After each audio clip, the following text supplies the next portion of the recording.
ناظرین آج ہم بات کریں گے موسمی تبدیلی، اور موسمی تبدیلی میں اگر ہم دیکھیں گے جو مختلف فصل ہے ان پہ کیا اثرات اس میں پڑیں گے۔ ہم اس وقت پلوامہ کے میوہ باغات میں موجود ہے، تو ہم دیکھ رہے ہیں کہ جو میوہ صنعت ہے، میوہ صنعت پہ اس جو موسمی تبدیلی ہے اس کے کیا اثرات ہے۔ ہمارے ساتھ کچھ کاشتکار یہاں پر جڑ گئے ہیں جو سیب کی صنعت سے وابستہ ہے، تو ان سے جانیں گے۔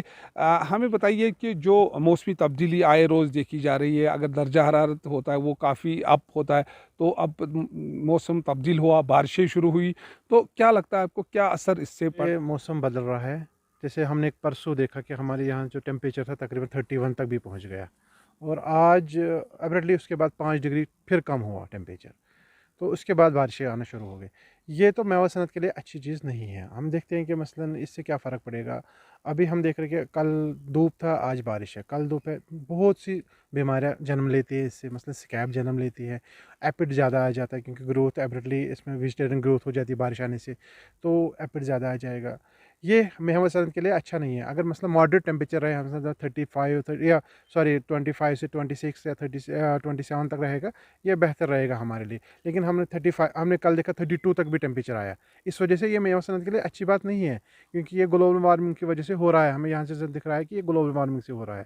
یہ وجہ ہے کہ جیسے کہ کل ہمارے ٹیمپریچر یہاں 31 تھا، اور اس کے بعد 2 دن کے بعد، ایک ہی دن کے بعد 22 تک آ گیا، تو 7-8 ڈگری کا ٹیمپریچر میں فرق آ گئی۔ تو یہ کیا ہوا، میوہ صنعت کے لیے اچھی بات نہیں ہے، کیونکہ دن بہ دن یہ چیز ایسے ہوتی رہے گی تو میوہ صنعت کے لیے اچھی بات یہ نہیں ہے۔ کون کون سی بیماریاں اس سے لگ سکتی ہے فصلوں پر اگر دیکھا جائے، خاص کر سیب پر اگر دیکھا جائے، اور کیا تدابیر کرنی پڑے گی کاشتکاروں کو؟ کاشتکاروں کے لیے ایک بڑی ایڈوائزری یہی ہے کہ جو ہمارے ہارٹیکلچر ہے، ہارٹیکلچر نے ہمیں پہلے ہی بتایا تھا کہ پہلے ہی، کیونکہ بارش آنے سے پہلے ہی ادویات کا استعمال کرے، جیسے فنگسائڈز کرنا پڑے گا، کیونکہ سکیب کا زیادہ خطرہ رہے گا۔ کیونکہ جیسے ٹیمپریچر بڑھ جاتا ہے اور بارش ہو جائے تو سکیب کا زیادہ خطرہ رہ جاتا ہے، سب سے زیادہ خطرہ تو سکیب کا ہی رہتا ہے۔ اور الحمدللہ اس سال تقریباً سکیب کا کم ہی اثر ملتا ہے، لیکن ابھی خطرہ ہے، تو 21 مئی تک زیادہ خطرہ رہ جاتا ہے اس سکیب کی وجہ سے۔ تو بارش کی وجہ سے سکیب کا زیادہ خطرہ رہتا ہے۔ دوسری وجہ ایپڈ زیادہ آئے گا اس سے، کیونکہ اس سے ویجیٹیرین گروتھ ہو جائے گی پلانٹس میں، تو ایپڈ زیادہ آ جائے گا۔ یہ دو زیادہ تو ہمارے یہاں تو ادویات کا تو یہاں پر زیادہ یہی ہے کہ یہ تو 2 نمبر ہی آتا ہے۔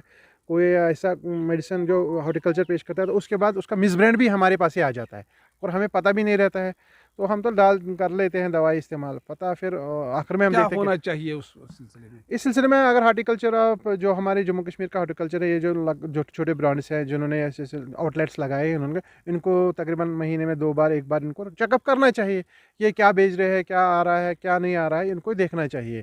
یہی کر سکتے ہیں ہم لوگ، تو نہیں کر سکتے، ہمیں تو پتہ بھی نہیں رہے گا اس بارے میں، یہ تو یہی ڈپارٹمنٹ ہی کر سکتا ہے اس کے بارے میں۔ شکریہ حمزہ۔ تو یہ تھے کچھ کاشتکار جن کا یہ کہنا ہے کہ موسمی تبدیلی جو دیکھی جا رہی ہے آئے روز، تو اس کے جو اثرات ہے وہ فصلوں پر مرتب، خاص کر اگر سیب کی ہم بات کریں، سیب پر مرتب ہو سکتے ہیں، کیونکہ آئے دن دیکھا جائے ٹیمپریچر اپ بھی ہوتا ہے، ٹیمپریچر ڈاؤن بھی ہو جاتا ہے، تو اور ساتھ ساتھ میں جو مس برانڈ جو آتا ہے مارکیٹ میں، جو جراثیم کچھ ادویات آتا ہے، تو اس پر بھی نظر رکھنے کی ضرورت ہے۔ بلال خان، نیوز 18، پلوامہ۔